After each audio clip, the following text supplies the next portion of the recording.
The rain had stopped just before 4 o'clock, leaving the village of St. Mary Mead washed clean and shining faintly beneath a pale September sun. The hedges along the lane still glittered with droplets, and the gravel outside the church hall gave off that damp, earthy scent which always reminded Miss Marple of chrysanthemums and funerals. Inside the hall, however, the atmosphere was cheerful and comfortably crowded. The annual Harvest Society tea had drawn nearly every respectable soul in the village. Small round tables covered with lace cloths stood in uneven rows beneath paper garlands of orange and gold. Elderly ladies poured tea from polished silver pots, while the vicar's wife presided anxiously over sponge cakes that leaned slightly to one side. There was the usual gentle confusion. Colonel Bantry had already misplaced his spectacles twice. Mrs. Price Ridley complained that the tea was weak. A group of schoolchildren had been sternly warned not to touch the raffle prizes, and at the center of it all sat Miss Jane Marple, knitting peacefully beside the window,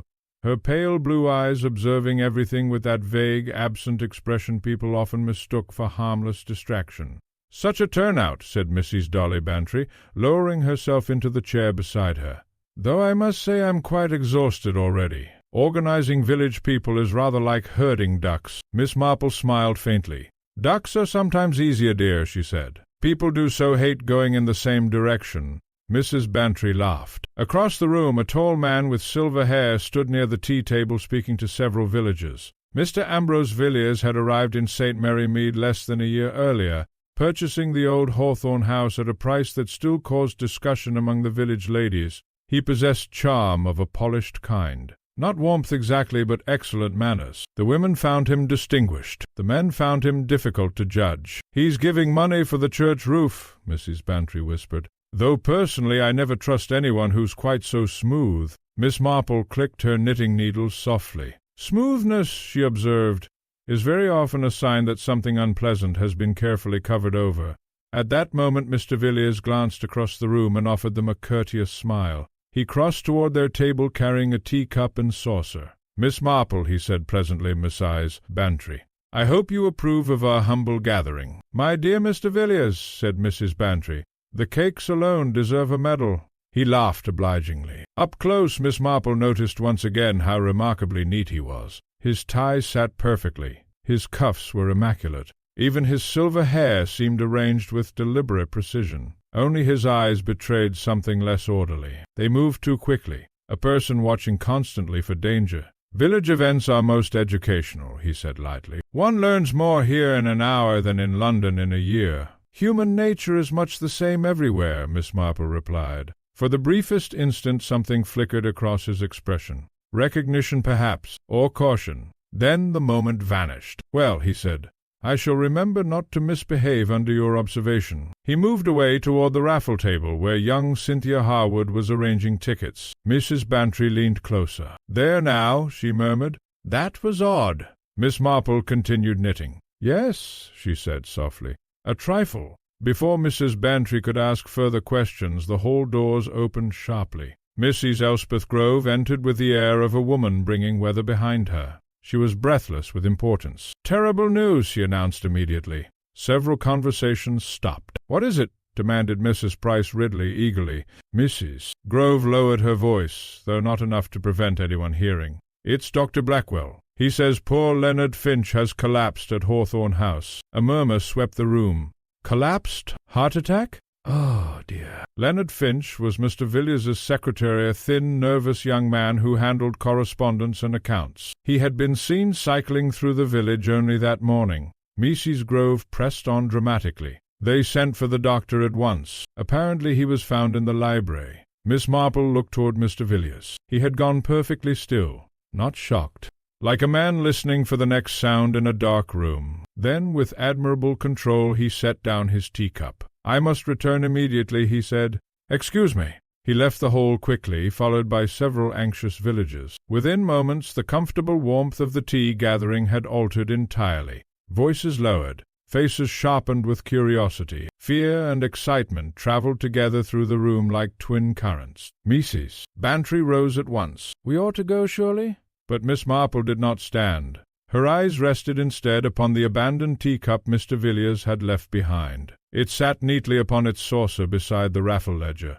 a plain white cup, except for one peculiar thing. The handle was missing, broken clean away. Miss Marple gazed at it thoughtfully. "How careless," murmured Mrs. Bantry. But Miss Marple's expression had changed very slightly. "Perhaps," she said quietly. By 5:30 the news had spread through every corner of St. Mary Mead. Leonard Finch was dead. Not illness, not collapse, poison. The information travelled in the usual village manner, swiftly, inaccurately, and with increasing embellishment. By evening some claimed the young man had been murdered for government secrets. Others insisted it was suicide. Mrs. Price Ridley declared confidently that she had always known something was wrong with Hawthorne House. "The windows are too dark," she told anyone willing to listen, "and servants never stay long there." Miss Marple listened to all of it while taking tea with Mrs. Bantry in the drawing-room at Gossington Hall. Outside, dusk settled gently over the lawns. Inside, the atmosphere crackled with speculation. "Poison!"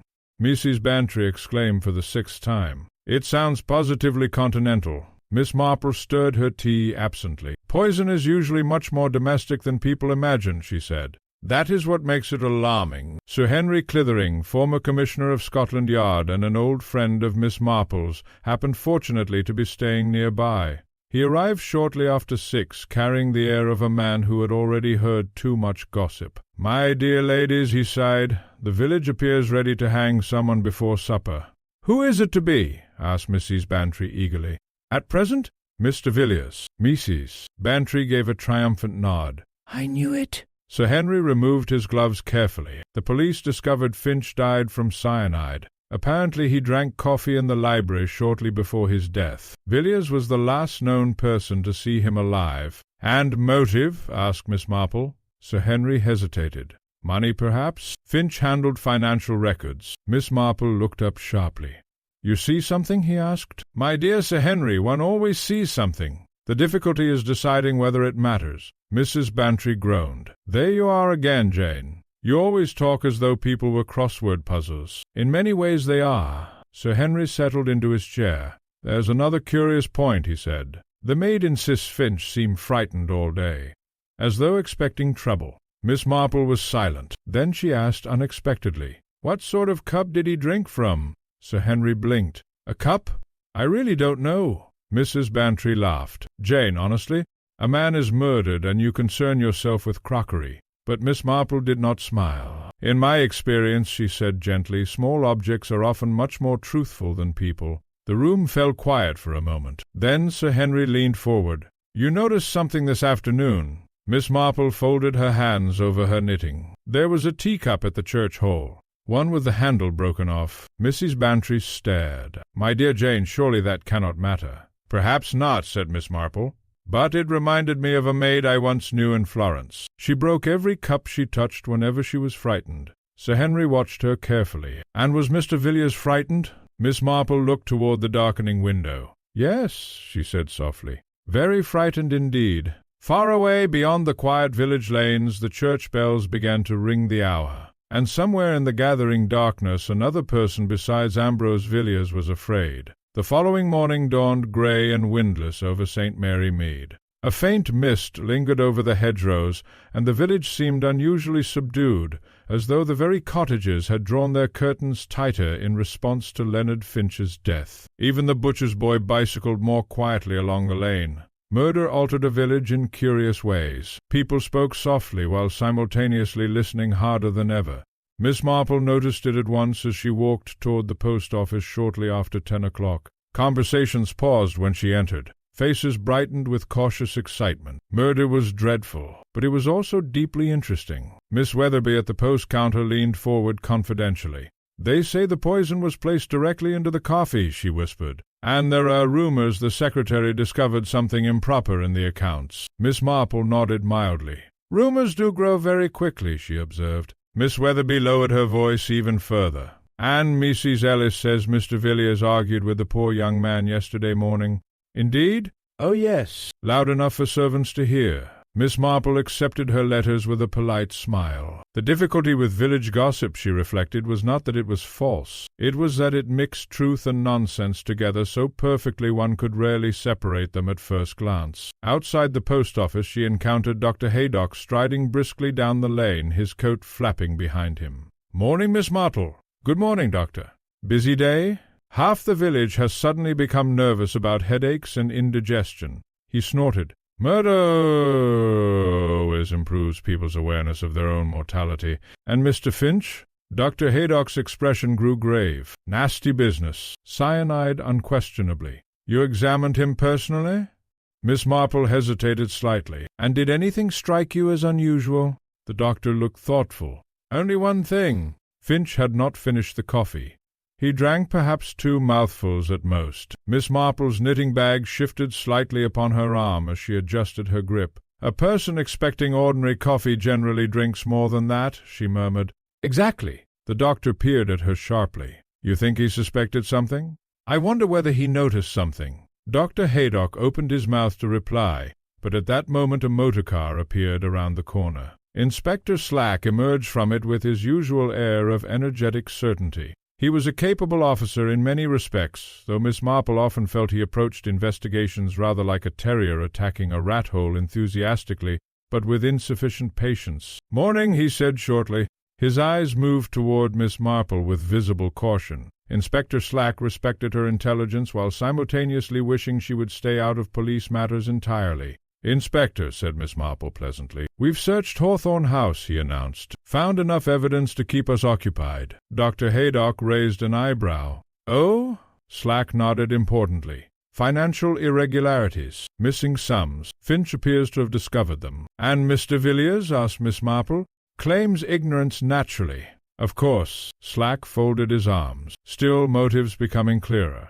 Miss Marple looked at him thoughtfully. "Motive is a very deceptive thing, Inspector. Nearly everyone has one if looked at closely enough." Slack gave a brief grunt that suggested this was precisely the sort of remark he disliked. "We'll manage without philosophy, thank you." He returned to his motor car and drove off. Dr. Haydock chuckled. "You do unsettle him." "My dear doctor," said Miss Marple gently, "people are always uncomfortable when reminded that human beings are complicated." Hawthorne House stood at the edge of the village behind iron gates and dark yew hedges. It was not an ancient house, though it tried rather hard to appear so. The stonework had been artificially weathered, and ivy climbed the walls with suspicious neatness. Mrs. Bantry declared it a house with ambitions. Miss Marple visited that afternoon under the entirely respectable excuse of delivering flowers from the church society. A maid admitted her nervously. The atmosphere inside the house felt strained and airless. Voices echoed too softly. Doors closed too quickly. Fear moved invisibly through the corridors. Mr. Villiers received her in the drawing-room with perfect courtesy. "I appreciate your kindness, Miss Marple." He looked immaculate once again, yet today the neatness appeared forced. There were faint shadows beneath his eyes. "You are very good to think of us at such a distressing time." Miss Marple settled delicately into a chair. "Village people are always anxious to show sympathy." His smile flickered. "The village seems extremely interested." "That is inevitable." A silence followed. Then Miss Marple said gently, "Poor Mr. Finch must have had many responsibilities." Villiers crossed toward the fireplace. "He handled correspondence and accounts." "A trusted employee?" "For several years." "And loyal?" For the first time something hardened in his expression. "So I believed." Miss Marple noticed the change instantly. Betrayal, she thought, or the belief in betrayal. "Inspector Slack mentioned financial matters," she said quietly. Villiers gave a tired sigh.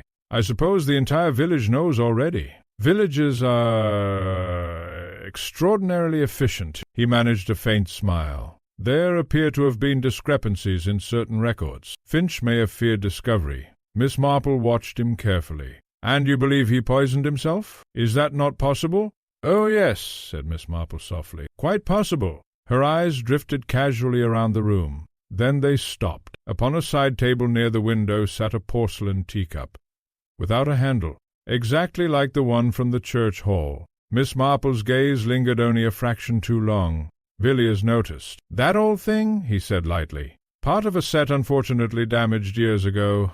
"How unfortunate." "Yeah." My late aunt insisted on keeping them despite the missing handles. Miss Marple smiled faintly. People do become attached to damaged things. For one brief second silence thickened between them. Then footsteps sounded in the corridor. A young woman entered carrying papers. She was perhaps 26, attractive in a pale, tired fashion, with intelligent eyes and carefully controlled movements. "Excuse me," she said. "These require your signature." Villiers took the papers quickly. "Miss Evelyn Mercer," he explained. "My secretary now, I suppose." The young woman nodded politely to Miss Marple. But Miss Marple noticed two things immediately. First, Miss Mercer looked genuinely frightened. Second, when her eyes fell upon the handleless cup near the window, her face lost color for an instant. Only an instant, but enough. Later that evening Miss Marple sat beside the fire knitting quietly, while Sir Henry listened with increasing attention. "You think the cups matter?"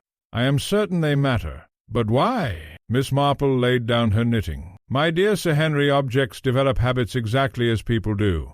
A person who owns an unusual set of damaged cups does not accidentally scatter them about in unrelated places. You believe the cup at the church hall came from Hawthorne House?" "I am almost certain." Sir Henry frowned. "But what significance could that have?" Miss Marple's eyes grew thoughtful. "I do not yet know, but frightened people often make tiny mistakes, and sometimes those mistakes travel farther than intended." She rose slowly and crossed toward the window. Outside, evening shadows stretched across the garden. Somewhere beyond them lay Hawthorne House, and within Hawthorne House Miss Marple felt increasingly certain someone was lying very carefully indeed. Rain fell steadily throughout the night. By morning the village paths were slick with mud, and the gardens of St. Mary Mead bowed beneath silver droplets. Smoke curled lazily from cottage chimneys, while villagers gathered in small groups beneath umbrellas, discussing Leonard Finch's death with renewed determination. The story had already begun changing shape. It always did. Some now insisted Finch had embezzled money. Others believed Mr. Villiers belonged to some shadowy political society. Mrs. Price Ridley announced confidently at the baker's that there was certainly a woman involved. Miss Marple, hearing this third hand, reflected that there usually was. Human beings rarely committed complicated crimes entirely alone. That afternoon she received an unexpected visitor.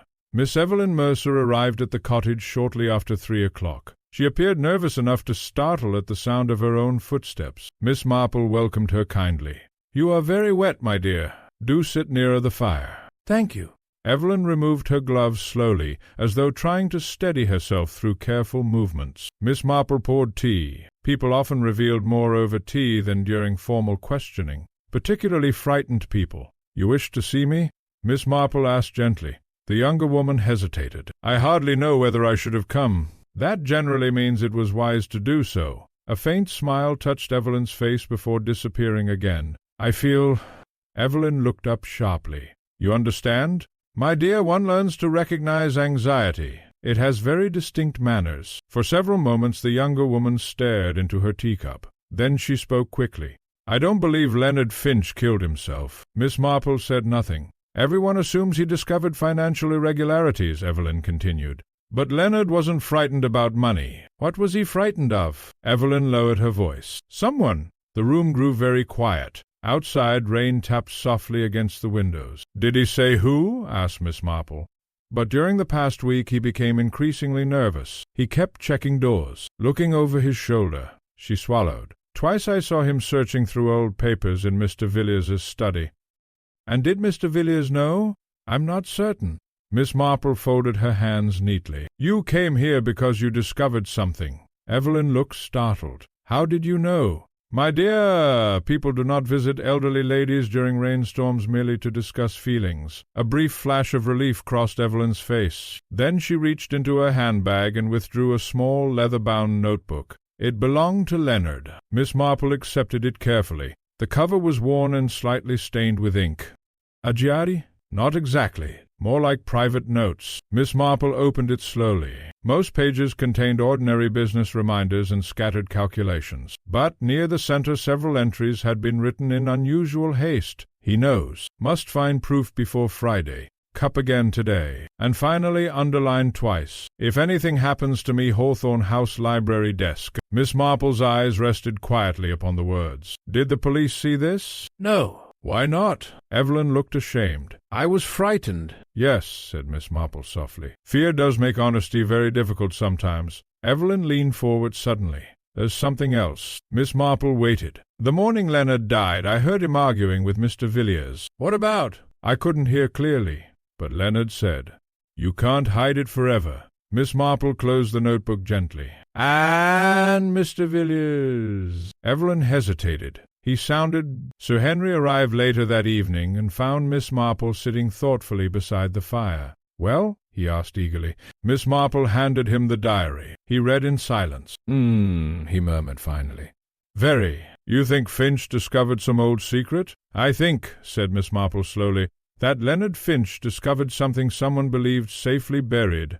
Sir Henry tapped the final line. "Hawthorne House library desk. We should inform Slack. Eventually, perhaps." He raised an eyebrow. "My dear Miss Marple, the difficulty with Inspector Slack," she said mildly, "is that once he begins looking in one direction he dislikes turning around." Sir Henry laughed reluctantly. "That is perfectly true." Miss Marple resumed knitting. "The important thing is not merely what Finch discovered. It is why he became frightened afterward." "You suspect Villiers?" Miss Marple's needles clicked softly. "I suspect fear." "That's rather broad." "Fear is always broad, Sir Henry. It spreads very quickly." The opportunity to examine the library desk came sooner than expected. The following afternoon Mrs. Bantry arrived breathless with excitement.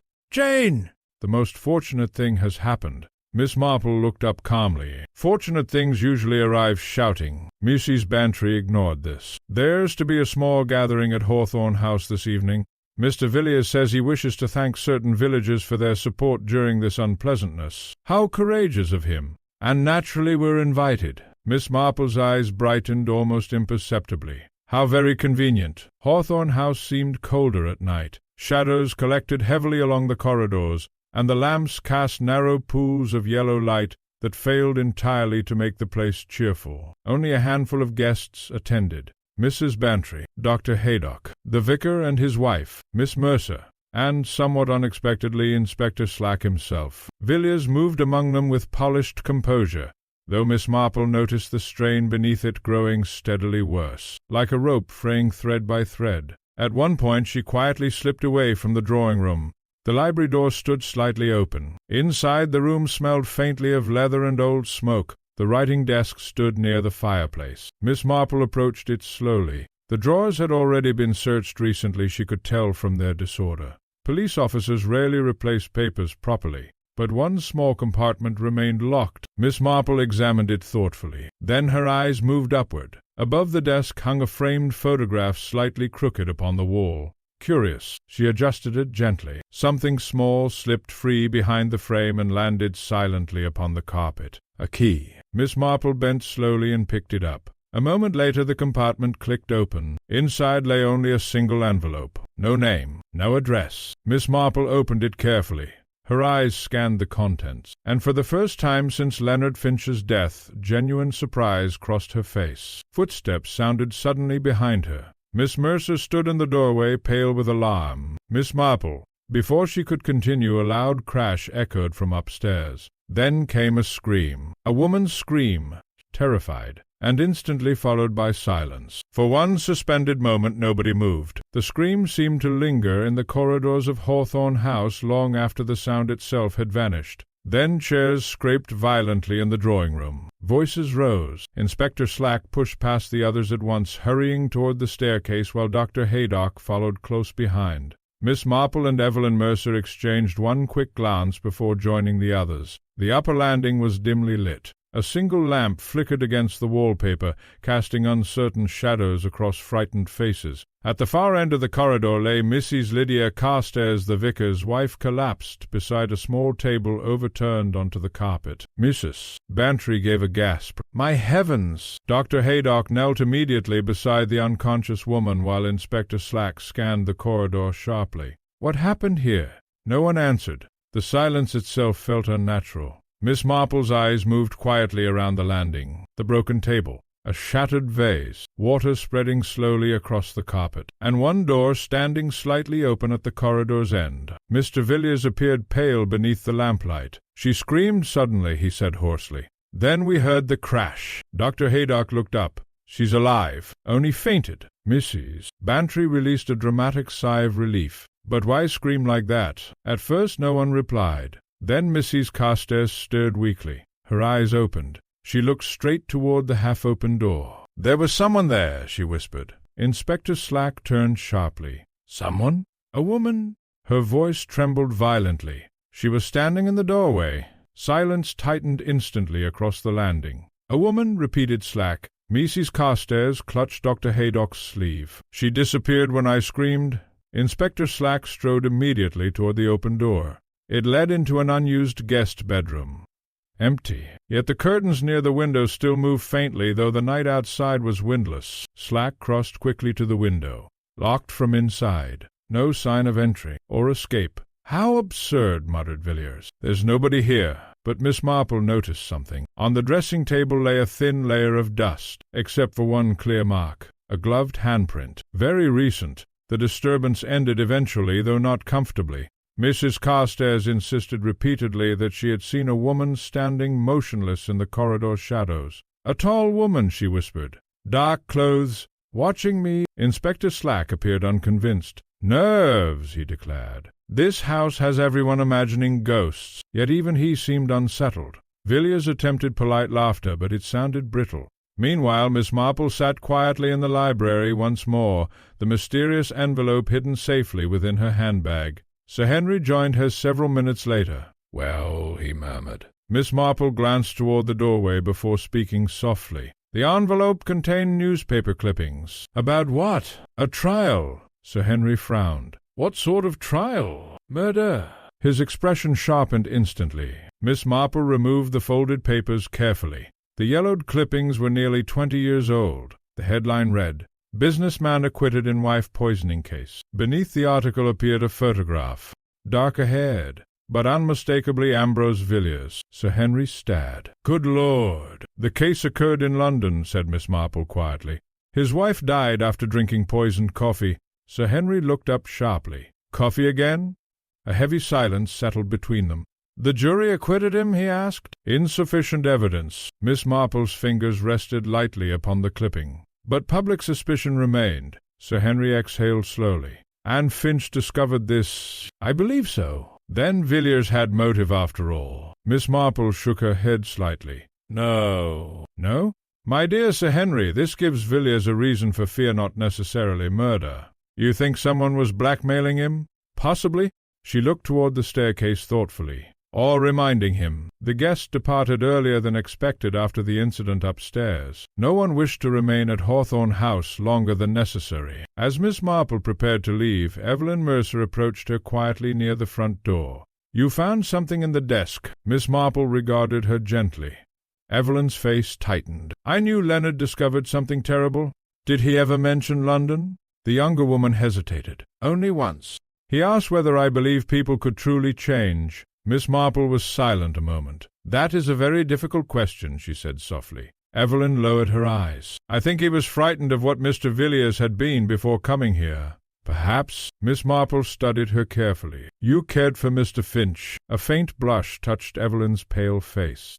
"And Mr. Villiers knew this." "I suppose everyone did." Miss Marple nodded thoughtfully. "Love complicated fear, and fear complicated truth." Late that night, long after returning home, Miss Marple sat awake beside the fire. The newspaper clipping rested upon her lap. A poisoned wife, a poisoned secretary, 2 cups of coffee, and always those curious handleless teacups. Her knitting lay untouched, which for Miss Marple was extremely unusual. At 11:30 there came a sudden sound outside, deliberate, like footsteps upon gravel. Miss Marple rose quietly and moved toward the window. The garden beyond lay dark beneath drifting mist. At first she saw nothing. A figure stood near the gate, a woman, motionless, watching the cottage, and before Miss Marple could see her face clearly, the figure turned and disappeared into the night. Miss Marple slept very little that night. Not because she was frightened. Fear, she often believed, belonged more naturally to younger people who still expected life to behave sensibly. Elderly ladies became accustomed to darkness, disappointment, and unpleasant surprises. No, what troubled her was curiosity. The figure outside her garden gate had not stood there accidentally. There had been purpose in the stillness, observation, perhaps even warning. But By morning the mist remained thick across St. Mary Mead. The village appeared half-hidden beneath pale grey clouds, and every hedge seemed capable of concealing secrets. Miss Marple breakfasted quietly before setting out with her walking-stick and knitting-bag. To outward appearances she looked exactly as she always did, a harmless elderly woman taking the morning air, which Miss Marple reflected was one of the greatest advantages imaginable for investigation. People rarely guarded themselves against harmless things. She first visited the churchyard, not because she expected revelations among gravestones, but because village caretakers invariably noticed more than anyone suspected. Mr. Simpkins, the church gardener, was trimming hedges near the lich gate when she arrived. "Morning, Miss Marple." "Good morning, Mr. Simpkins." "Damp weather for roses." "Ruins, he muttered darkly. Miss Marple observed him thoughtfully. "Have many strangers passed through the village recently?" The gardener paused. "Well, now—" He leaned slightly closer. "There was a woman last evening." Miss Marple's eyes sharpened almost invisibly. "Indeed? Tall woman, dark coat, came through here near dusk. Did you recognize her?" "No, miss." "Did she ask directions?" Mr. Simpkins frowned. "That's the odd thing. She seemed to know exactly where she was going." "Toward Hawthorne House?" Miss Marple thanked him gently and continued onward. A person returning deliberately to a village was rarely accidental, especially after 20 years. Near midday she called upon Mrs. Hartnell, whose appetite for gossip was exceeded only by her remarkable memory. Within 10 minutes the conversation drifted naturally toward Hawthorne House. "Different owners came and went for years," Mrs. Hartnell said eagerly. "Before Mr. Villiers bought it." Miss Marple stirred her tea. "And before that? There was an old widow there. Very odd woman. What was her name?" "Mrs." Hartnell thought carefully. "Mrs. Duncombe, I believe." Miss Marple nearly spilled her tea. "Duncombe?" "Yeah." "Why?" But Miss Marple barely heard her, because the name from the newspaper clipping 20 years earlier had not been Villiers. It had been Adrian Duncombe, acquitted of poisoning his wife. A man vanished after scandal. And years later Ambrose Villiers appeared in St. Mary Mead. Miss Marple sat very still. "Oh, dear," she murmured softly. That afternoon Sir Henry visited the cottage and found Miss Marple unusually grave. "You've discovered something." She handed him a page from the newspaper clipping. He read silently, then looked up sharply. "Alias?" "I believe so. Villiers changed his name." "Yeah." Sir Henry sank into a chair. "Well, that changes matters considerably." "Indeed. But why return here?" Miss Marple looked toward the window thoughtfully. Perhaps because Hawthorne House belonged to someone connected with his past. Sir Henry frowned. "You think Mrs. Duncombe was related to him?" "Possibly his sister." "Ora complice." Miss Marple gave a small sigh. Human beings are rarely satisfied merely escaping their pasts. They so often circle back toward them. Sir Henry tapped the newspaper clipping. If Finch discovered Villiers was Adrian Duncombe, he became dangerous. A silence followed. Then Sir Henry said carefully, "You still aren't convinced Villiers committed murder?" Miss Marple folded her hands. "My dear Sir Henry, guilty people often behave very differently from frightened ones. And Villiers? He behaves like a man expecting something terrible to happen." That evening Miss Marple decided upon a small experiment. At precisely 7 o'clock she walked slowly past Hawthorne House. The mist had returned. Soft white clouds drifted across the road, blurring hedges and trees into uncertain shapes. The house itself loomed dimly beyond the gates, and someone was watching from an upstairs window. Miss Marple pretended not to notice. She continued walking calmly. Then, quite suddenly, footsteps sounded behind her. Miss Marple turned. Evelyn Mercer emerged breathlessly from the fog. "Miss Marple." "My dear child, whatever is the matter?" Evelyn looked genuinely terrified. "He knows someone's searching into the past." "Monsieur Villiers?" Miss Marple studied her carefully. "What happened?" "He received a letter this afternoon." "And?" Evelyn swallowed hard. "After reading it, he became—" "In what way?" "He locked himself in the study for nearly an hour. Then he burned papers in the fireplace." Miss Marple's eyes narrowed slightly. "Did you see the letter?" "Only briefly."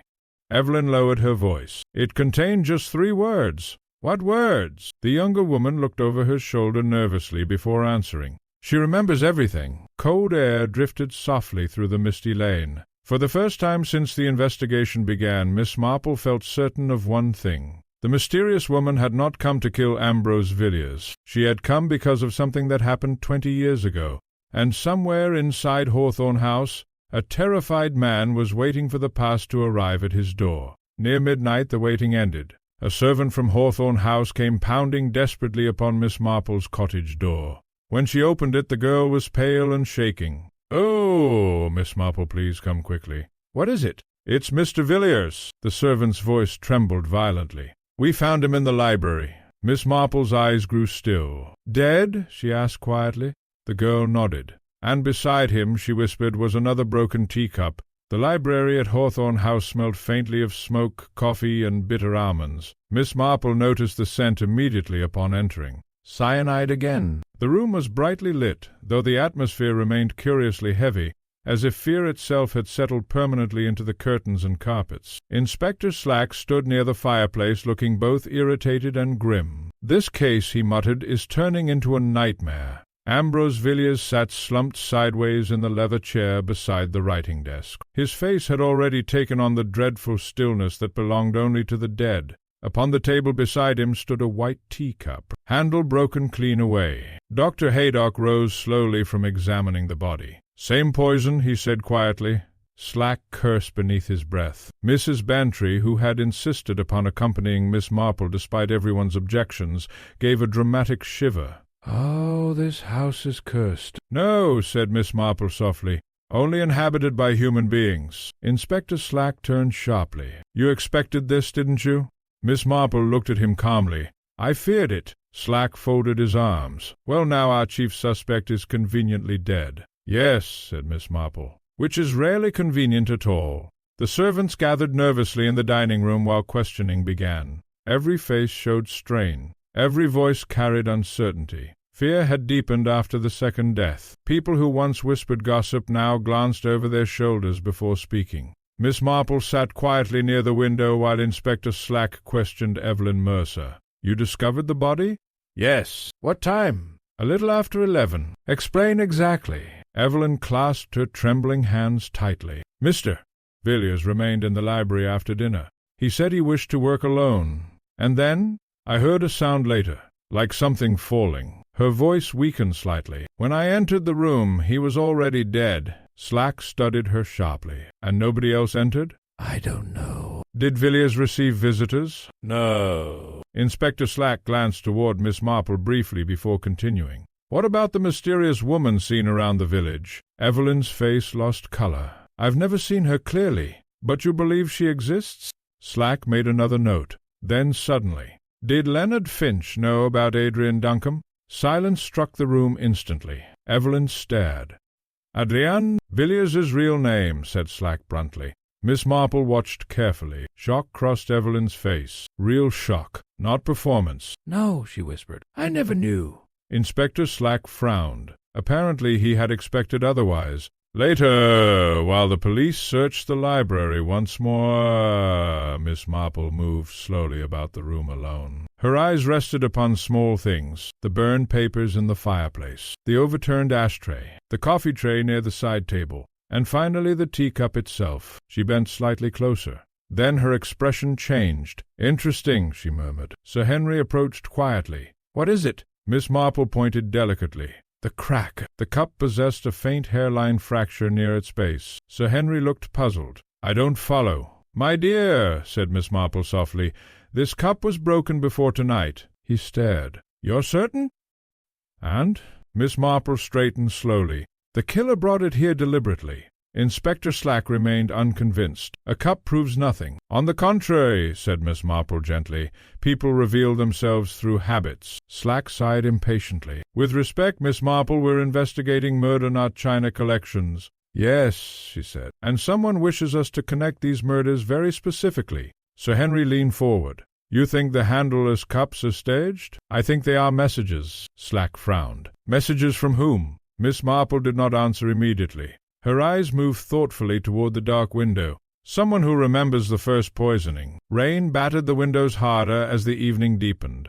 Dr. Haydock eventually confirmed what everyone already suspected. Villiers had died exactly as Leonard Finch died, poisoned coffee. Yet one detail disturbed Miss Marple greatly. "Did he drink much?" she asked. "Barely any," said the doctor. Both victims had taken only a sip or two, as though they noticed something wrong too late. Miss Marple folded her hands quietly. A memory stirred faintly in her mind. Something absurdly ordinary. A woman at a village bake sale years ago. A chipped sugar bowl. A smell hidden beneath perfume. Tiny things. Always tiny things. Near midnight the house finally grew quieter. Most of the servants had retired nervously upstairs while Inspector Slack prepared to remain overnight with a constable. Miss Marple stood beside the fireplace deep in thought. Then suddenly she asked, "Where is the coffee kept?" Slack blinked. "In the kitchen, naturally." "And who prepares it?" "The cook, usually." "Has the coffee itself been tested?" Slack paused. "No." Miss Marple's eyes sharpened. "I think it should be." The results arrived the following afternoon. The coffee was perfectly harmless. Inspector Slack stared at the report in disbelief. "That's impossible." "But very informative," said Miss Marple quietly. Sir Henry looked thoughtful. "If the coffee wasn't poisoned, then the poison entered afterward." Slack frowned heavily. "The cups." "Yes." Miss Marple walked slowly toward the window. "The killer poisoned individual cups after serving." Sir Henry nodded slowly. "And the broken handles? A distraction." Miss Marple's voice softened, a theatrical touch intended to connect past and present. Inspector Slack rubbed his forehead. "But why?" Miss Marple turned. "Because someone desperately wishes these murders to resemble the old case involving Adrian Duncombe." Silence settled heavily across the room. Then Sir Henry said quietly, "You mean someone is framing a dead man?" Miss Marple looked at him steadily. "No," she said. "Someone is finishing something that began 20 years ago." That evening, while rain drifted softly over St. Mary Mead, Miss Marple sat alone beside the fire reconstructing the puzzle piece by piece. Two poisoned deaths, a hidden identity, a mysterious woman, and always fear. Not grief, not rage. Then suddenly her knitting slipped from her lap, because at last she understood one terrible possibility. If Adrian Duncombe's first wife had not died accidentally, then perhaps someone else had helped him cover it up. And if that person still lived, they might now be killing everyone connected to the truth. A sudden knock rattled the cottage door. Miss Marple opened it to find Evelyn Mercer standing breathless in the darkness once more. But tonight she looked utterly terrified. "He's here," she whispered. Evelyn's eyes filled with panic. The man from London. For several seconds Miss Marple simply looked at Evelyn Mercer. The younger woman stood trembling in the doorway, rainwater glistening upon her coat, her face pale beneath the porch light. "The man from London?"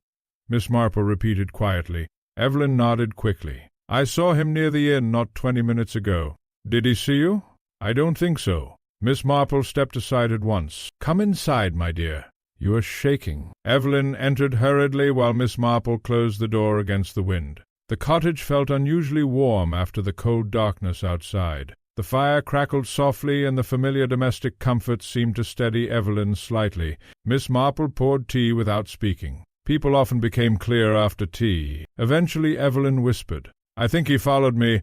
Miss Marple handed her a cup calmly. "Tell me exactly what happened." "I'd gone to fetch some things from Hawthorne House." She swallowed hard. "As I returned through the village, I noticed a man standing across the street from the Blue Boar Inn." "What sort of man?" "Tall, grey overcoat, dark hat, perhaps 50. Miss Marple sat down slowly. "And why did he alarm you particularly?" Evelyn hesitated. "Because Mr. Villiers once described someone exactly like him." A silence followed. "When?" asked Miss Marple. "A few days before Leonard Finch died." "And what did he say?" Evelyn lowered her voice. "He said, 'If a man named Calder arrives from London, tell him nothing.'" Miss Marple's knitting needles paused entirely. "Calder," she repeated softly. Sir Henry arrived shortly afterward and listened gravely to Evelyn's story. "Interesting," he murmured. "I made inquiries this afternoon after speaking with Scotland Yard." "And?" asked Miss Marple. "There was a man connected with the old Duncombe case named Arthur Calder." Evelyn gripped her teacup tightly. "Who was he?" "A private investigator." Miss Marple looked up sharply. "Employed by whom?" Sir Henry hesitated. "By Mrs. Duncombe's family." The room grew still. "So the family suspected murder," said Miss Marple quietly. "And Calder continued investigating after the acquittal?" "Apparently obsessively." Miss Marple leaned back thoughtfully. My dear Sir Henry, obsessed men are often extremely dangerous, particularly when they believe themselves morally justified. The following morning St. Mary Mead awoke to yet another wave of rumours. A stranger had indeed arrived at the Blue Boar Inn. Within hours half the village believed him a detective, the other half believed him a criminal. Mrs. Price Ridley confidently declared he was obviously foreign, despite the fact he was entirely English. Miss Marple, walking through the village with apparent serenity, absorbed every scrap of gossip carefully, because gossip, she knew, frequently concealed truth inside absurdity. At noon she encountered Inspector Slack outside the post office. "You've heard about our visitor," he said immediately.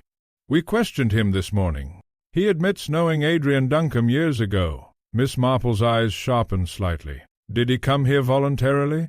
"He claims so." "And his purpose?" Slack gave a dry snort. "He says he came because someone wrote asking for help." "Someone?" "A letter signed only with the initials E.M." Miss Marple became very still. "Evelyn Mercer." By afternoon the stranger himself appeared at Miss Marple's cottage. Arthur Calder possessed the tired face of a man who had spent too many years distrusting everyone. His coat was damp from rain, his eyes sharp and restless beneath heavy brows. Yet there was intelligence there too, and exhaustion. "I hope I'm not intruding," he said stiffly. "Not at all," said Miss Marple pleasantly. He remained standing for several moments, studying her carefully. "You're Miss Marple. They say you're clever." Miss Marple smiled faintly. "Village people are very imaginative." Calder did not smile. "I knew Adrian Duncombe 20 years ago. And I know he murdered his wife." Miss Marple observed him quietly. "That is a very serious certainty. I investigated the case myself, and failed to prove it." A shadow crossed his face. He moved toward the fire slowly. "You know what's strange? The same details keep repeating now. Poisoned drinks, broken cups." His voice hardened. "Someone wants the old case remembered." Miss Marple folded her hands gently. "Do you?" Calder looked at her sharply. "What do you mean?" "People who devote their lives to old injustices sometimes become attached to them." For the first time uncertainty flickered across his expression. Then he said quietly, "Adrian Duncombe destroyed several lives. Perhaps he deserved punishment." Miss Marple's voice remained soft. "Deserving punishment and committing murder are not always the same thing." After Calder departed, Sir Henry arrived once more. "Well?" he asked. Miss Marple stared thoughtfully into the fire. "He is hiding something. You suspect him?" "I suspect everyone." Sir Henry laughed faintly. "That's reassuring." Miss Marple ignored the remark. "There is something deeply curious about this business." "Meaning?" "The killer wishes us to look backward constantly, toward the old poisoning. And that's false?" "No, not false. Incomplete." She reached for her knitting again. "Human beings rarely repeat crimes exactly, but they often repeat emotions." Sir Henry frowned. "You think these murders are emotional?" "Oh, yes." "Revenge? Fear? Guilt? Betrayal?" Miss Marple's needles clicked softly. "Old emotions kept alive far too long." That evening Inspector Slack searched Arthur Calder's room at the Blue Boar Inn. What he found altered the case completely. Near midnight he arrived breathlessly at Miss Marple's cottage carrying a small leather case. Inside lay several old photographs. One showed Adrian Duncombe 20 years earlier beside his wife. Another showed a younger Arthur Calder outside a London courthouse. But the third photograph caused Miss Marple's eyes to widen. It showed 3 people standing together. Adrian Duncombe, Arthur Calder, and a woman. A tall, dark-haired woman, the very woman Mrs. Carstairs described seeing upstairs at Hawthorne House. Inspector Slack spoke grimly. "We identified her." Miss Marple looked up slowly. "Who is she?" Slack's expression tightened. "Margaret Duncombe." Sir Henry stared. "But she died 20 years ago." Slack shook his head heavily.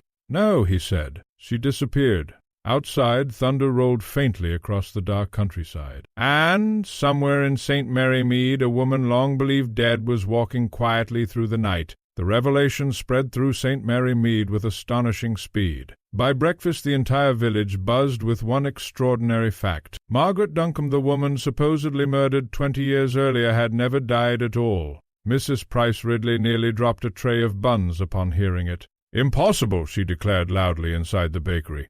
"People cannot simply continue living after they've been murdered." Miss Marple, informed of this remark later, observed mildly that many people managed it surprisingly well. But beneath the gossip and excitement lay genuine unease. If Margaret Duncombe still lived, then the entire foundation of the old case collapsed. And if the old case collapsed, what exactly had Leonard Finch and Ambrose Villiers discovered before their deaths? Rain finally ceased that morning, leaving the village under a strange pale sunlight. Miss Marple sat with Sir Henry in her drawing-room examining the photograph once again. Margaret Duncombe possessed striking features, dark, intelligent eyes, a composed mouth, the kind of face that remained calm even while thinking dangerous thoughts. "She's older now, naturally," said Sir Henry, "but Miss Eyes? Carstairs insists this is the woman she saw upstairs." Miss Marple nodded thoughtfully. Sir Henry leaned back heavily. "So where has Margaret Duncombe been for 20 years?" "Hidden," said Miss Marple quietly. "And why vanish if she wasn't murdered?" Miss Marple's knitting needles slowed. "That," she said softly, "is the correct question." Inspector Slack arrived shortly after noon, carrying fresh information and considerable frustration. "We trace Margaret Duncombe at last." "And?" asked Sir Henry eagerly. "She lived abroad for years, France mostly. Returned to England only recently." Miss Marple looked up. "Under her own name?" "No, several aliases." "How interesting." Slack frowned impatiently. "There's nothing interesting about it. The woman vanished after accusing her husband of poisoning her, then reappears exactly when 2 more people die. To policemen," said Miss Marple gently, "everything appears simpler than it truly is." Slack ignored this. "We also discovered she visited Hawthorne House 3 days before Leonard Finch died." Sir Henry straightened immediately. "She admitted that? And Villiers?" "He denied seeing her." Miss Marple gave a small sigh. "A pity." Slack blinked. "A pity? Lies are always inconvenient, especially unnecessary ones." Later that afternoon Miss Marple received an unexpected note. "Please come alone. There are things you do not understand." The note bore no signature, only an address, a small cottage beyond the edge of the village. Miss Marple read it twice before folding it carefully into her handbag. "You're not actually going alone?" demanded Sir Henry when she informed him. "My dear Sir Henry, elderly ladies attract confidence. Groups attract alarm. That is not reassuring. It was never intended to be." The cottage stood hidden behind overgrown hedges near the old mill road. Miss Marple arrived shortly before dusk. Smoke drifted quietly from the chimney. For several moments nothing happened. Then the door opened. Margaret Duncombe stood there, older now certainly, but unmistakable, tall, composed, and carrying exhaustion like a permanent shadow behind her eyes. "You came," she said quietly. Miss Marple smiled faintly. "You expected otherwise?" Margaret stepped aside silently. Inside, the cottage felt sparse but orderly. A single lamp burned near the fireplace, casting long shadows across faded wallpaper. For several moments neither woman spoke. Then Margaret said, "You know who I am, and you know Adrian Duncombe became Ambrose Villiers." Margaret lowered her gaze briefly. "He always preferred new names when old ones became uncomfortable." Miss Marple sat carefully near the fire. "You were never poisoned 20 years ago." "No." "Then why disappear?" Margaret looked toward the window. "Because Adrian tried to kill me." The words fell quietly into the room, without drama, without tears, which somehow made them more terrible. Miss Marple remained silent. "The poison failed," Margaret continued. "I became ill but survived." Her voice hardened slightly. "But proving it was impossible. And so you vanished. Why not remain and fight?" A bitter smile touched Margaret's lips. "You have never lived with Adrian." Miss Marple watched her carefully. "No," she admitted softly, "but I have known men rather like him." Margaret moved slowly toward the mantelpiece. "He was charming when observed casually. People admired him, trusted him." She paused. "But privately he needed control over everything." "And Arthur Calder?" Margaret's expression shifted. "He believed me. Did you love him?" A long silence followed. "At one time," Margaret said quietly. Miss Marple's eyes sharpened almost invisibly. Past emotions again, always returning. "Why return now?" asked Miss Marple. Margaret turned back slowly. "Because Leonard Finch wrote to me." Miss Marple sat very still. "He discovered Adrian's real identity? And contacted you?" Margaret nodded. "He found old legal records while sorting financial documents. Eventually he traced me." Her face tightened faintly. "He said Adrian had become increasingly unstable." Miss Marple thought of Ambrose Villiers's frightened eyes. "Yes," she murmured. Margaret clasped her hands tightly. "I came intending only to confront him. to force him finally to confess what he'd done years ago. And instead Leonard Finch died. Her voice broke slightly for the first time. I never wanted anyone harmed. Miss Marple studied her quietly. You did not kill Leonard Finch. Margaret looked up sharply. No. And you did not kill Adrian Duncombe. Margaret stared at her. You believe me?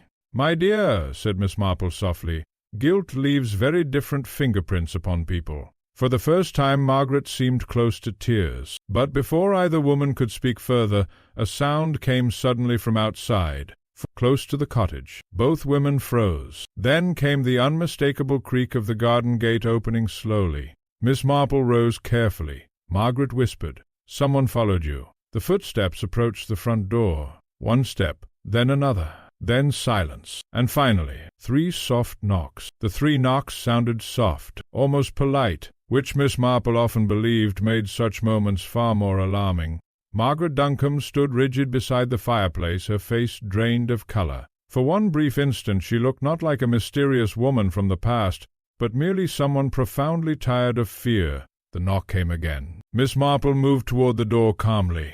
"Please remain where you are," she said gently. Margaret caught her arm suddenly. "You mustn't open it carelessly." "My dear," said Miss Marple, "carelessness is usually reserved for younger people." She opened the door. Arthur Calder stood outside. Rain glistened faintly upon his overcoat, and the mist behind him blurred the hedges into pale shadows. For several seconds nobody spoke. Then Calder's eyes moved past Miss Marple and settled upon Margaret. Something old and painful crossed his face instantly. Not surprise. Recognition.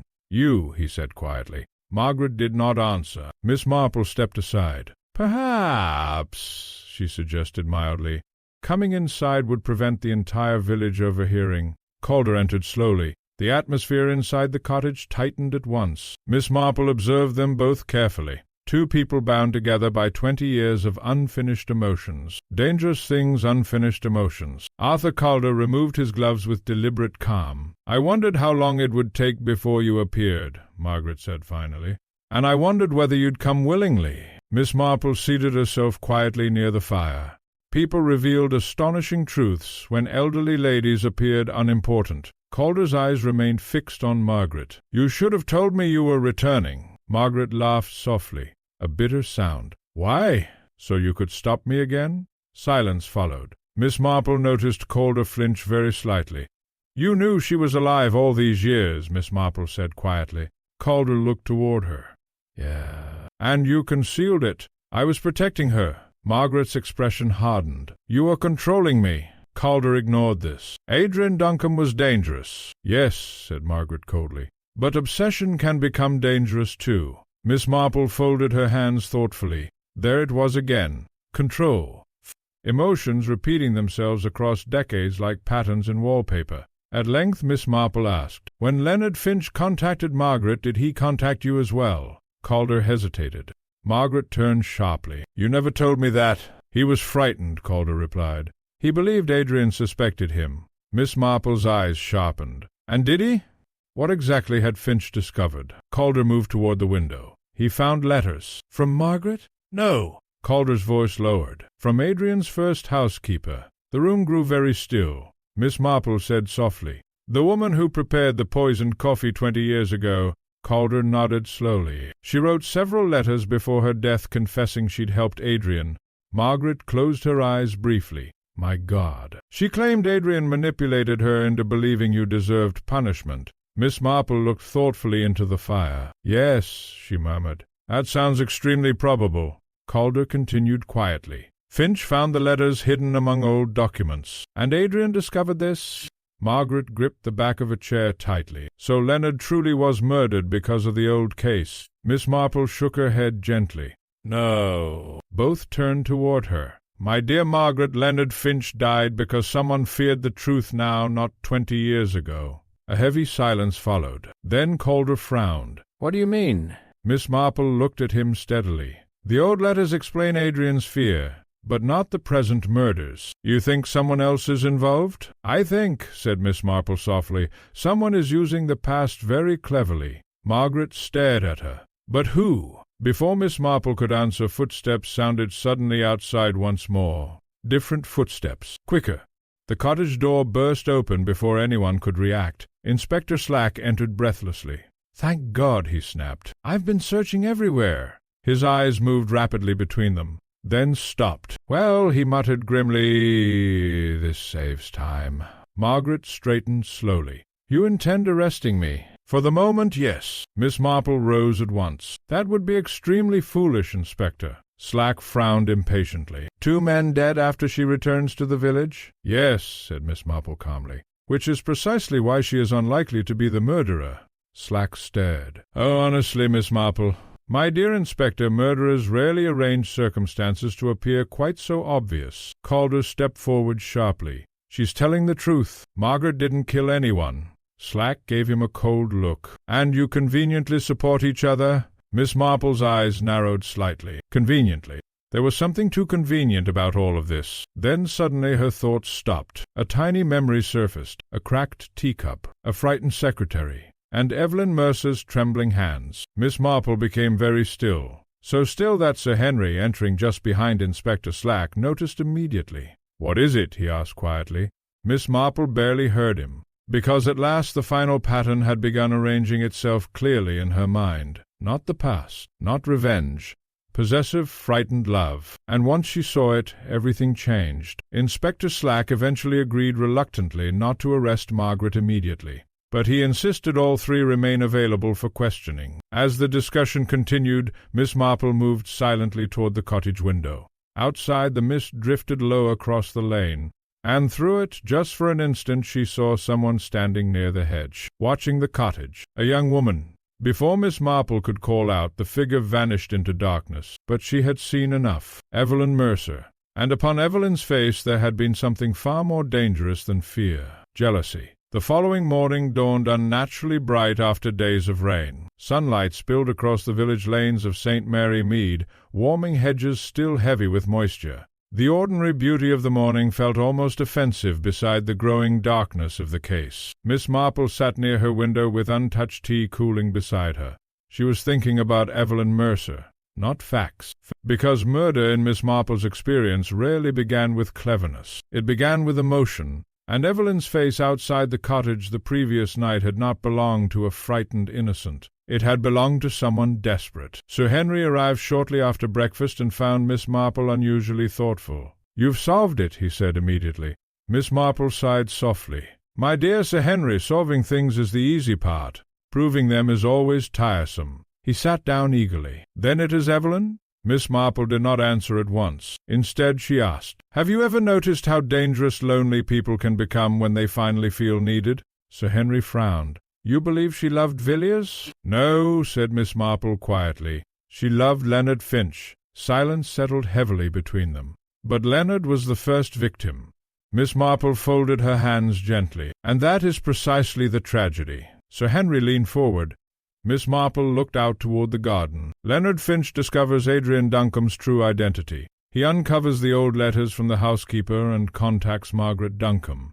He becomes frightened because Adrian realizes the truth may emerge." Sir Henry nodded. "But Leonard also confides in Evelyn, and she loves him," Sir Henry murmured. "Very deeply, I think." Miss Marple's voice softened slightly. "Possessive people often love deeply." Sir Henry's expression changed slowly. "You think Leonard intended to leave?" "Yes." "Because of the danger?"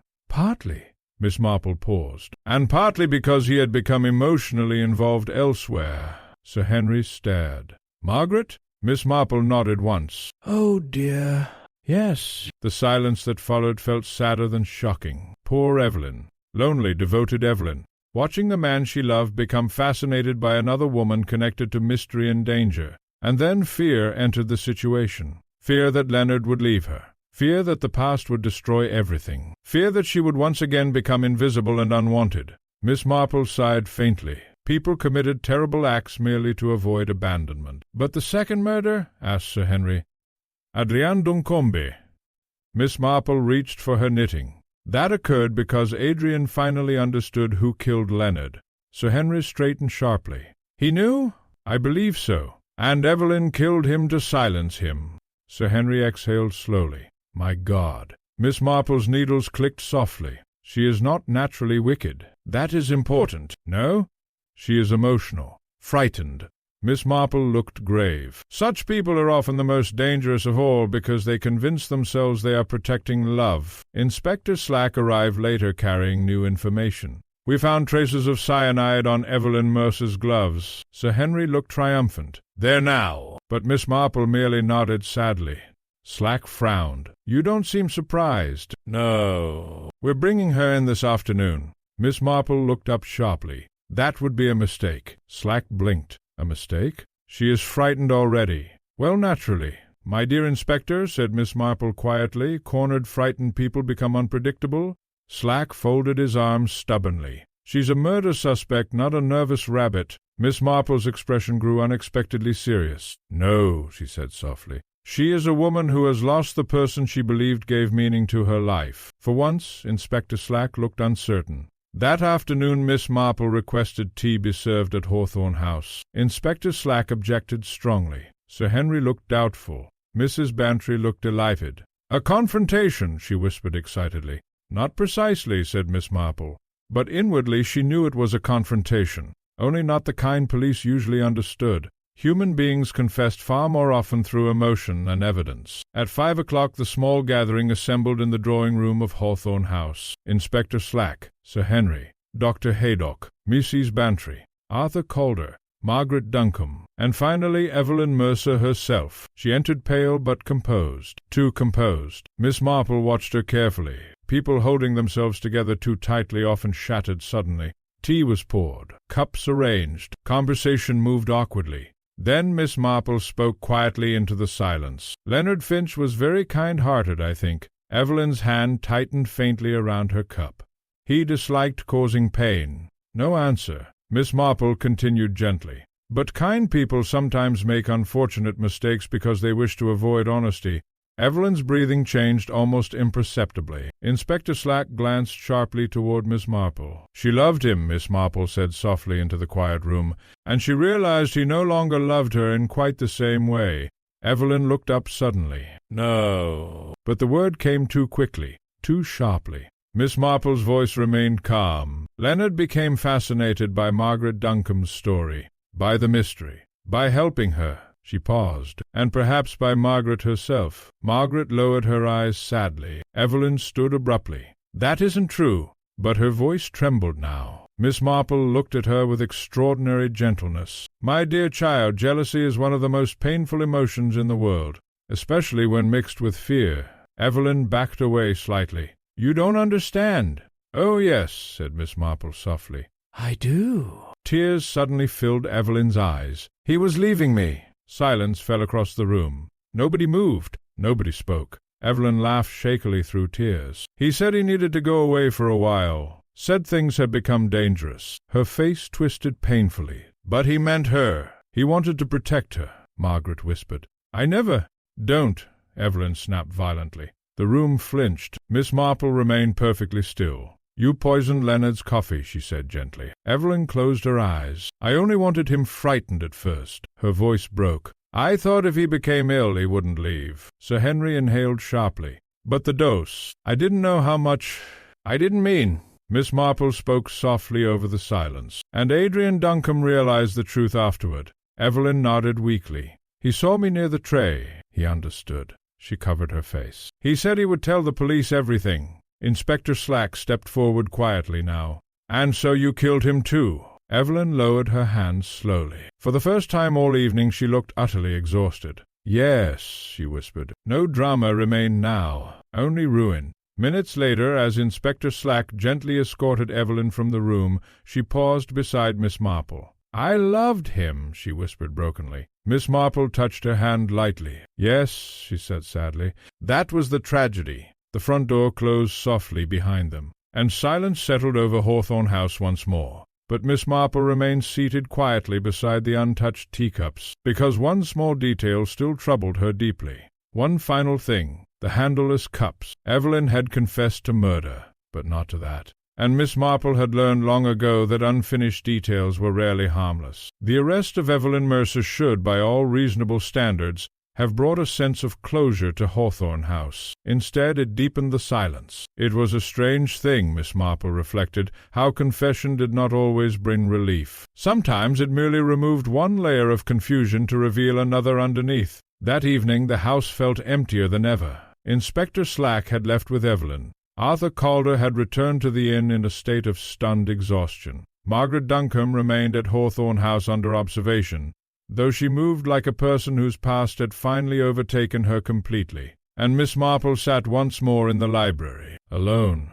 surrounded by teacups, several of them, all identical, all white, all broken at the handle. She examined them slowly, one by one. Then she frowned. Something was wrong. Not emotionally wrong, structurally wrong. Sir Henry entered quietly. "You're still here?"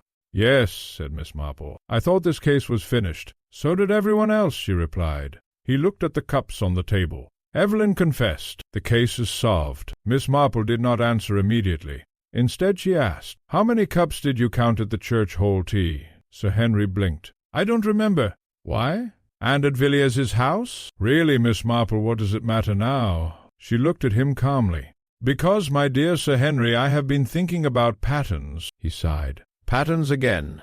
Miss Marple picked up one cup. "Evelyn broke no cups deliberately. She poisoned drinks. That much is clear." "Yeah. And yet these cups appear repeatedly in different locations." Sir Henry frowned. "You think someone else placed them?" Miss Marple's voice softened. "Someone who wanted us to believe in a neat conclusion." A pause. Then Sir Henry said slowly, "You mean Margaret?" Miss Marple shook her head gently. "No." "Arthur Calder?"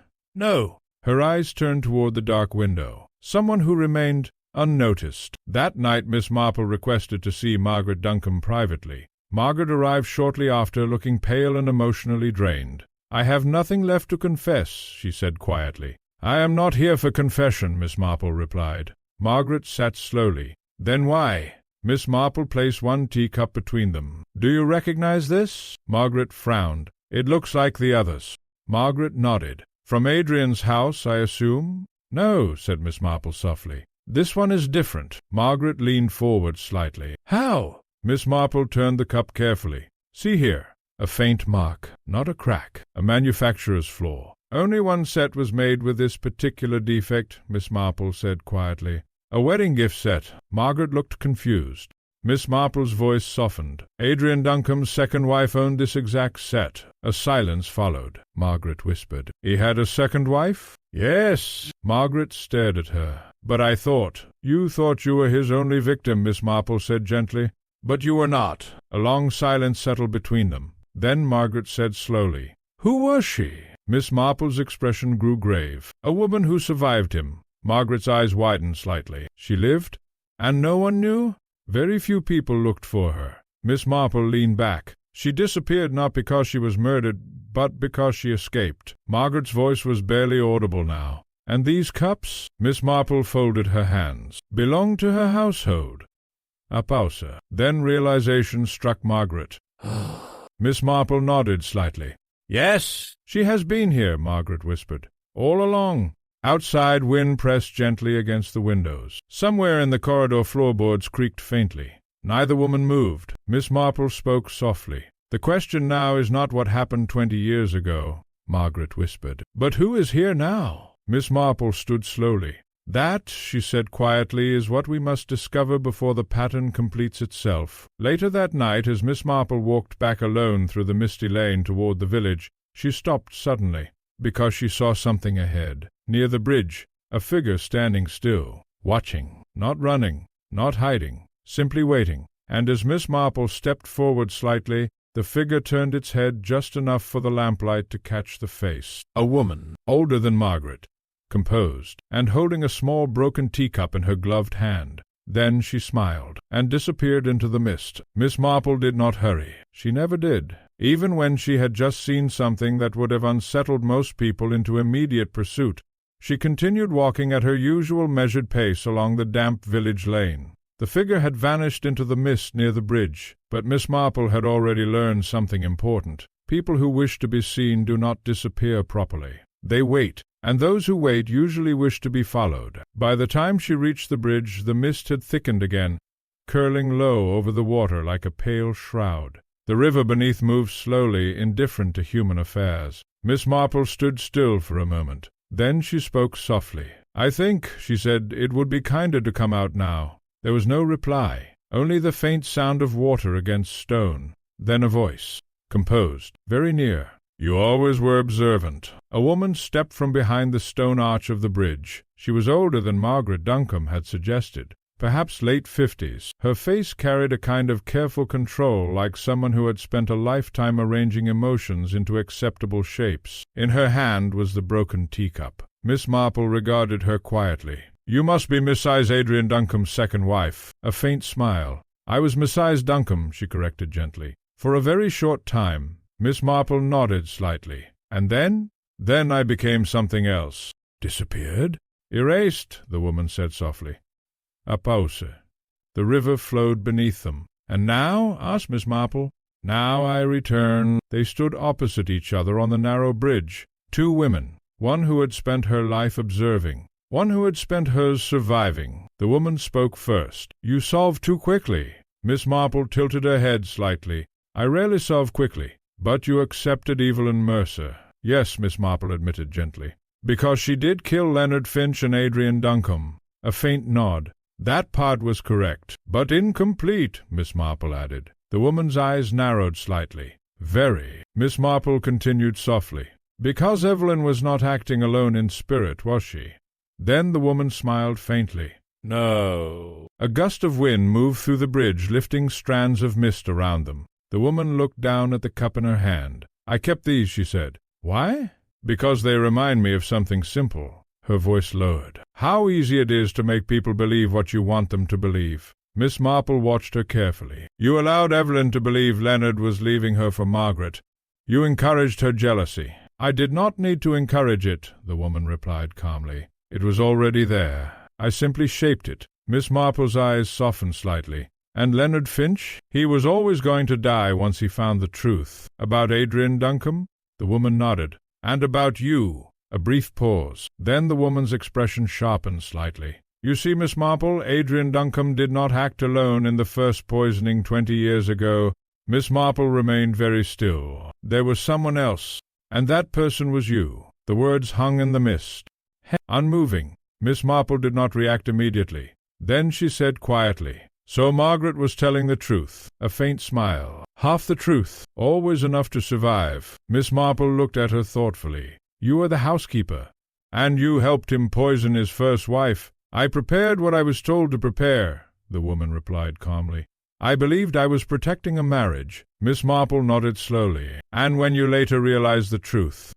A pause. "I realized I had become disposable." Silence again. Then the woman continued. "So I vanished. I changed names. I learned patience." Her gaze lifted. "And I waited." "For what?" Miss Marple asked softly. "For him to fall apart without me."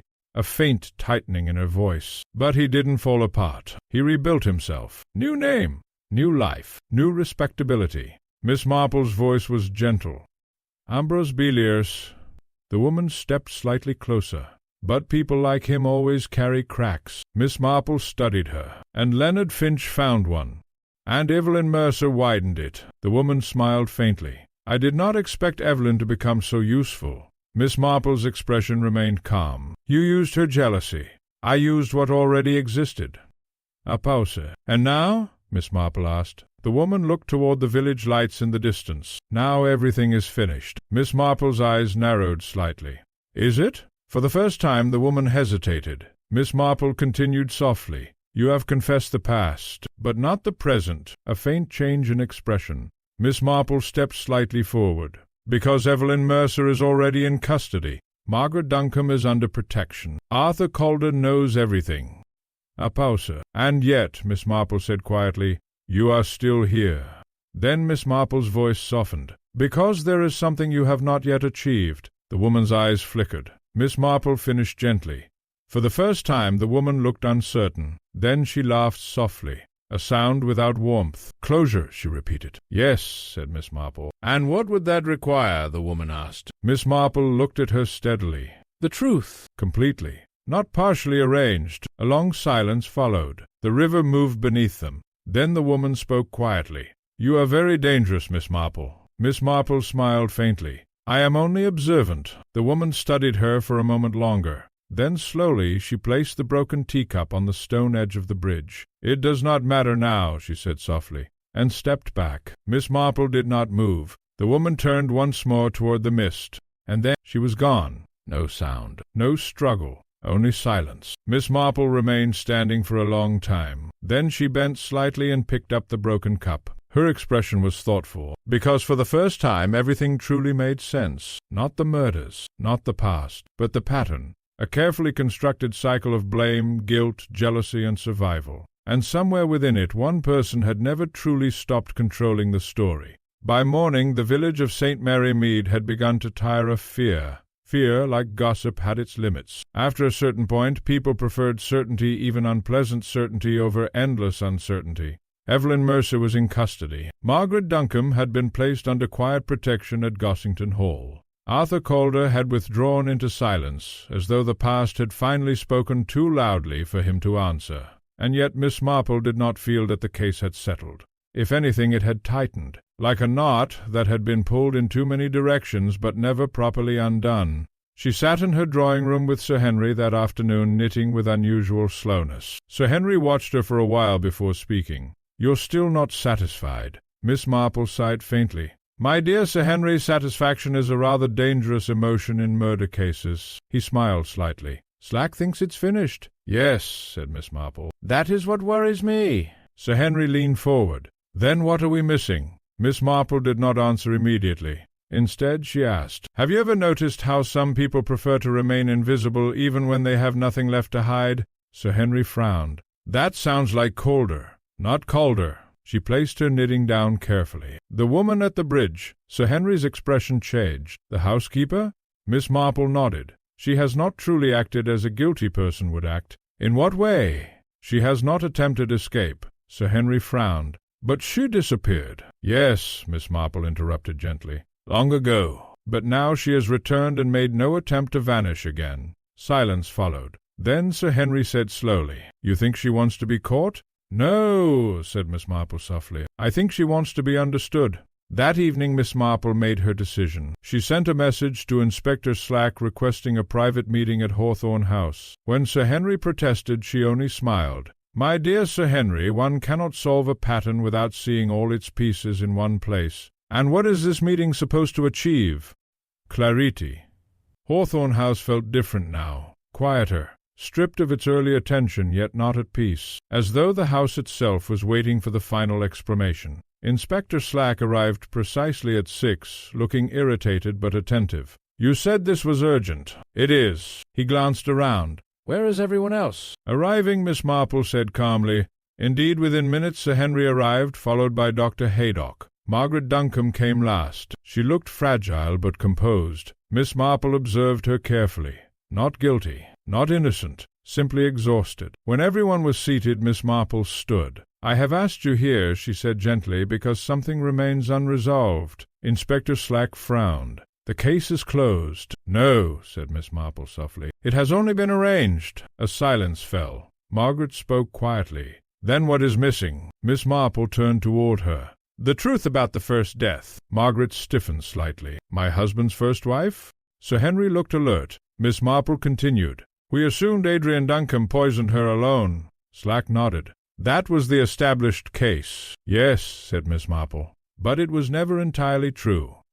A pause. Then Miss Marple looked toward the window. "Because there was someone else present in that house long before Adrian Duncombe became dangerous." Her voice softened. "The housekeeper." Silence tightened. Margaret whispered. "She confessed." "Partially," Miss Marple corrected gently.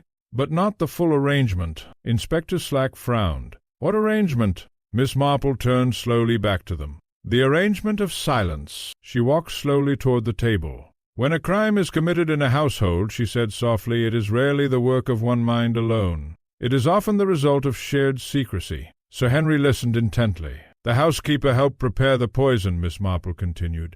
"But she did not act blindly." A pause. "She acted under instruction, but also under knowledge." Slack narrowed his eyes. "You're suggesting conspiracy." "I am suggesting understanding," Miss Marple replied. Margaret looked confused. "I don't understand." Miss Marple's gaze softened. "You were never meant to understand." Then Miss Marple said quietly, "The housekeeper did not merely assist Adrian Duncombe. She controlled him." A ripple of shock passed through the room. Slack straight. "That's absurd." Miss Marple turned to him calmly. "Is it?" She picked up one of the teacups from the table. "These cups," she said softly, "were always present in the household, carefully selected, carefully maintained." She looked at Margaret. "Do you remember them?" Margaret hesitated. "Yes, they belonged to the housekeeper originally." Sir Henry frowned. "So what?" Miss Marple's voice remained gentle. "So she never left the story." A long silence followed. Then Miss Marple said, "The woman we saw at the bridge is not merely a survivor." She looked at each of them in turn. "She is the author of everything that followed." Slack frowned sharply. "That makes no sense." "It does," Miss Marple said quietly. "If you understand one thing." Her eyes narrowed slightly. For the first time Margaret spoke clearly. "You're saying she orchestrated all of it?" "Evelyn." Miss Marple nodded. "Especially Evelyn." A shocked silence. Then Sir Henry said slowly, "But Evelyn confessed." Miss Marple looked at him gently. "And that is exactly why she was chosen." Slack looked confused. "What are you talking about?" Miss Marple's voice softened. "Because Evelyn's confession closed the case too neatly." She paused. "And that is never natural." Outside, dusk was falling over Hawthorne House. The shadows lengthened across the room. Miss Marple stood very still. She did not want justice, she said quietly. She wanted completion. Then Miss Marple added softly, "And she is still here." Inspector Slack frowned. "That's impossible. She left the village." Miss Marple turned toward him calmly. "Did she?" A pause. Then Miss Marple said, "Or did she simply stop being noticed?" No one spoke. The room felt suddenly colder, and somewhere in the house a floorboard creaked. Hawthorne House had always had a particular kind of silence at night, one that did not feel empty so much as held, as though the walls themselves were listening. On this evening, however, the silence was different. It was waiting. Miss Marple stood in the library long after the others had gone to their rooms. Only a single lamp burned on the desk, and its light fell across the arrangement she had carefully prepared earlier that afternoon.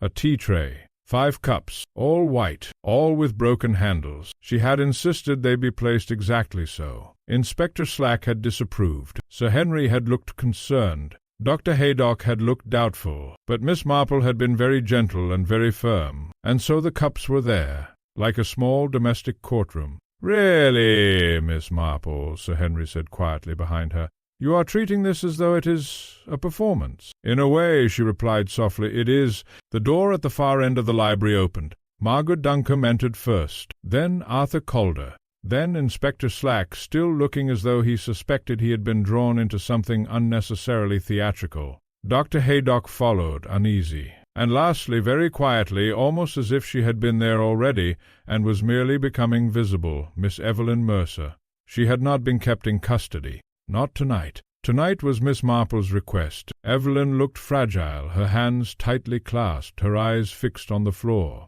Miss Marple watched her for a moment with something almost like sadness. Then she spoke. "Thank you for coming." Slack folded his arms. "I still fail to see why we're here." "You will," said Miss Marple gently. She turned slightly toward the room.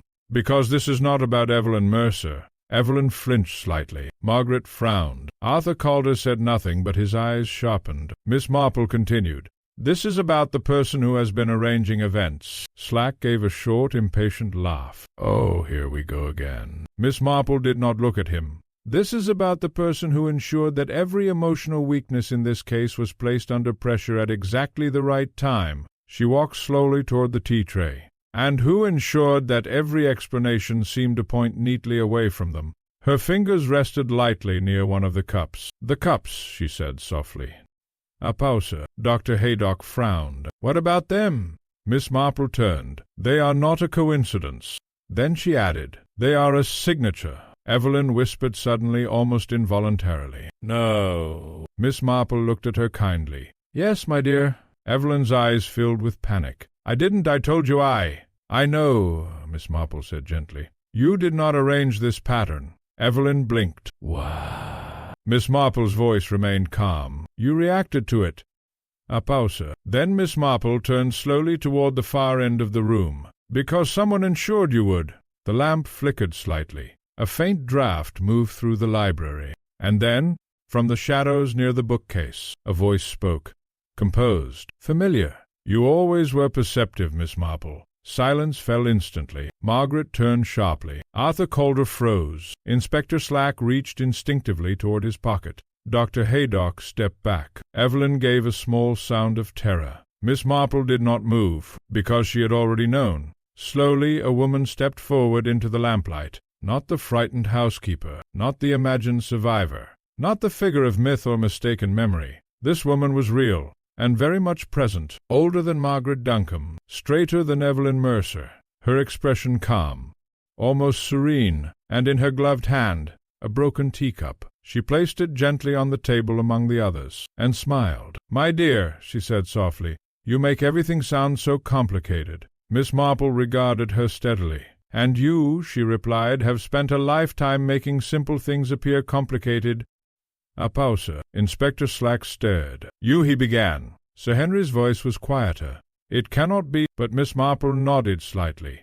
She looked at the woman. "The housekeeper never left the story," Miss Marple said gently. "She simply changed position within it." The woman tilted her head slightly. "Not entirely unfair," she said. Margaret whispered. "You—" The woman turned her gaze briefly toward her. "I was very useful to your husband," she said calmly. A faint tremor passed through the room. Arthur Calder stepped forward. "You arranged everything?" "Yes," the woman replied pleasantly. "Eventually." Evelyn shook her head rapidly. "No!" The woman interrupted softly. "You did what you were made to do." Evelyn froze. The words were not cruel, but they were precise, and that precision was worse. Miss Marple spoke quietly. "Leonard Finch was never your target." Evelyn looked at her helplessly. "Then why?" "Because he discovered too much," Miss Marple said gently, "and because he cared for too many people." She paused. "Which made him dangerous to your structure." The woman in the shadows smiled faintly. "Yes," she said, "that is accurate." Inspector Slack finally found his voice. "You manipulated her." "I guided her," the woman corrected. Margaret stepped forward, voice trembling with anger. "You destroyed lives." The woman regarded her calmly. "People destroy their own lives very efficiently," she said. "I merely ensured they did not do so randomly." A silence followed. Dr. Haydock whispered, "You're insane." The woman smiled faintly. "No, doctor. I am consistent." Miss Marple stepped forward slightly. "And Adrian Duncombe?" The woman's expression changed for the first time. Not guilt, not fear, something colder. "I gave him stability," she said. "And when he became unstable, you corrected him," Miss Marple finished softly. A pause. "And Margaret Duncombe?" The woman looked at her. "A disruption." "And Evelyn?" "A reaction." Miss Marple nodded slowly. "And Leonard Finch?" The woman's eyes softened slightly. "A mistake." Heavy. Then Inspector Slack said sharply, "You are under arrest." The woman did not move. Instead, she looked at Miss Marple. "You understand now," she said quietly. Miss Marple nodded once. A pause. Then Miss Marple added gently, "And that is why you will not resist." For the first time something flickered in the woman's expression. Not fear, recognition. Outside, distant footsteps approached the house. Finally, the woman placed her hands calmly on the table. But before she turned, she looked at Miss Marple once more. "You always did prefer clarity," she said softly. Miss Marple replied with equal gentleness, "I prefer truth." A faint smile. "Same thing in the end." Miss Marple shook her head slightly. "No," she said, "truth is rarely as tidy as you make it." The door opened, and Hawthorne House at last was no longer waiting. The arrest did not feel dramatic. That was the odd thing. No thunderous revelation, no theatrical collapse of certainty, only the quiet sound of footsteps in a corridor, the murmur of police voices, and the soft click of handcuffs closing like punctuation at the end of a very long sentence. The woman now no longer merely the housekeeper, but someone with an identity that was being carefully reconstructed by law and paperwork, did not resist. She simply looked tired, as though, Miss Marple thought, she had been carrying a story for far too many years and had finally been allowed to put it down. Outside, dawn was beginning to pale the sky above Hawthorne House. Inside the library, the cups still stood on the table, 5 of them, broken handles facing outward like small, deliberate signs. Inspector Slack moved to remove them. "Evidence," he muttered. "No," said Miss Marple gently. Slack paused. "Excuse me?" Miss Marple stepped forward. "They are not evidence any more," she said. "They are history." Slack hesitated, then reluctantly withdrew his hand. Even he, in his own practical way, seemed unwilling to disturb them now. Margaret Duncombe stood near the fireplace, one hand pressed lightly against the mantel. Arthur Calder remained by the window, staring out at the pale morning light as though it belonged to another world entirely. Evelyn Mercer sat in a chair near the wall, her posture collapsed inward, no longer defiant, no longer terrified, just emptied. Dr. Haydock had already left. Sir Henry remained beside Miss Marple. He spoke quietly. "It was never about one murder, was it?" Miss Marple shook her head. "No." "Then what was it about?" She considered this for a moment, then answered softly. "People trying to live with what they have done." A pause. "And what others have done to them?" Sir Henry frowned slightly. "That sounds very—" Miss Marple smiled faintly. "My dear Sir Henry, most terrible things are ordinary when you look at them closely enough." Inspector Slack finally broke the silence. "I still don't understand how she managed all of it." Miss Marple turned toward him. "That is because you are thinking in terms of actions," she said kindly. Slack frowned. "And I should be thinking in terms of what?" "Emotions." A pause. Miss Marple continued. "She did not force people to act. She arranged circumstances where their own feelings would do the work for her." Sir Henry murmured. "Jealousy." "Yes," said Miss Marple softly. "Love." She glanced toward Evelyn briefly. "And loneliness?" Evelyn did not look up. Margaret finally spoke, her voice quiet. "So Leonard Finch was simply—" Miss Marple nodded gently. "And Adrienne?" "Unfinished business," Miss Marple said. Margaret closed her eyes briefly. "And my husband's first wife?" Miss Marple's voice softened further.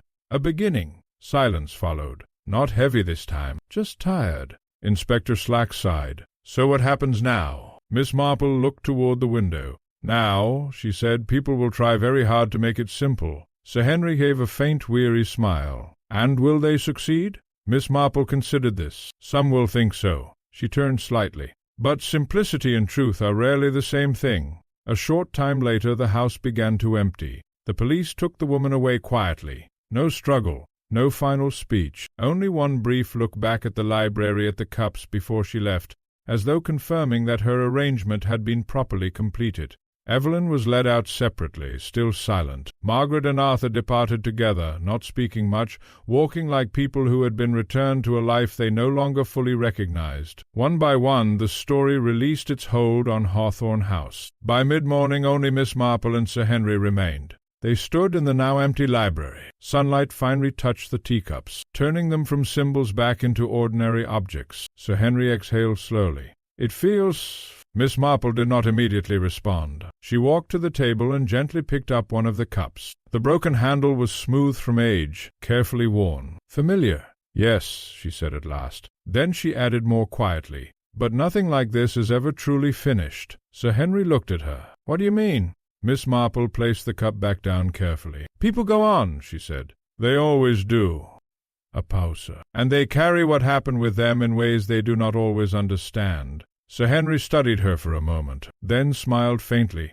"You make it sound almost sad." Miss Marple's expression softened. "It is sad," she said simply. Then, after a pause, "but also human." Outside, the village of St. Mary Mead was waking properly now. Normal life beginning its slow return. Tea being brewed, gardens being tended, gossip already shifting towards something new. As it always did. Miss Marple looked out through the window for a long moment. Then she said quietly, "Tea will be served again at the church hall next week." Sir Henry raised an eyebrow.